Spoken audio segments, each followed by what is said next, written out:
what are you running on down there in Texas, Mr. Lindsay? Edward Lindsay, running for comptroller for the Texas Green Party.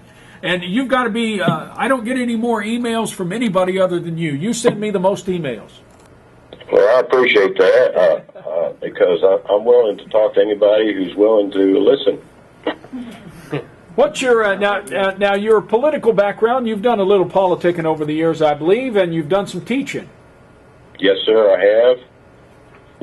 Tell me what would you do if you got elected comptroller?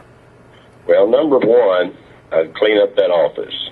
Right now, it's full of a lot of directors who had supported the present comptroller, and she gave them these titles with huge salaries.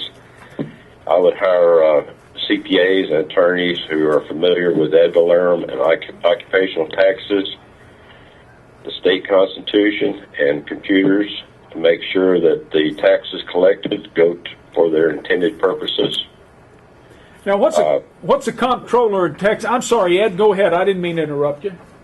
Well, it's a comptroller's responsibility to collect taxes and revenues for the state of Texas and to ensure that the revenues go to where they're intended.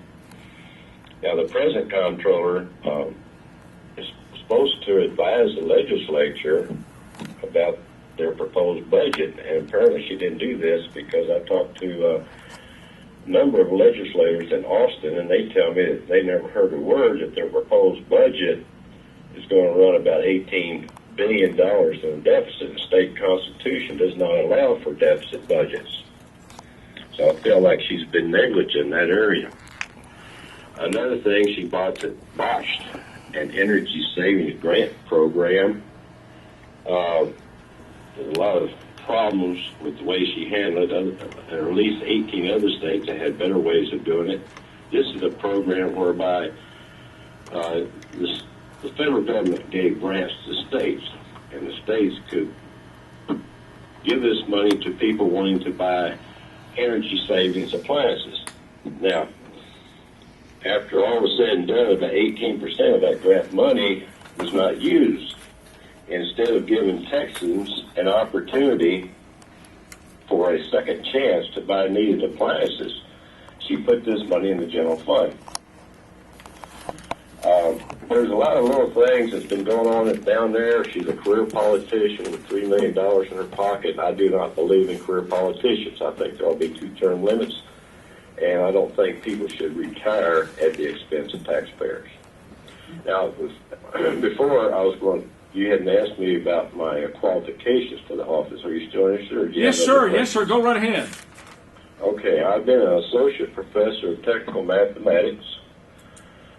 I serve as a former treasurer of the Texas Junior College Teachers Association, and I have taught classes in adult education classes in personal finance management. I hold 3 college degrees in mathematics, school administration, and administration from the University of Texas at Austin, from La Sierra University, California, and from Baylor University in Waco, Texas. I am a licensed real estate broker and a licensed insurance broker. I have 40 years of experience in education, plus 10 years in private business. I am a fiscal conservative, and I strongly believe in balanced budget. Now, I ran on the Democratic ticket in Central Texas in 2004 and 2006. During that time, I was still am a strong supporter of protecting our environment, in animal rights, and in balanced budgets, and I never took a dime during the elections of special interest money. And these were things that impressed the Texas Green Party, which asked me to run for comptroller. Well, Ed, I tell you what, I could listen to you all day. We got to move on now to the Green Party candidate running for governor in Ohio, Dennis Spisak. We got in the queue. Ed, thank you so much for taking the time to talk with us today. Thank you. Go Aggies. Go Aggies.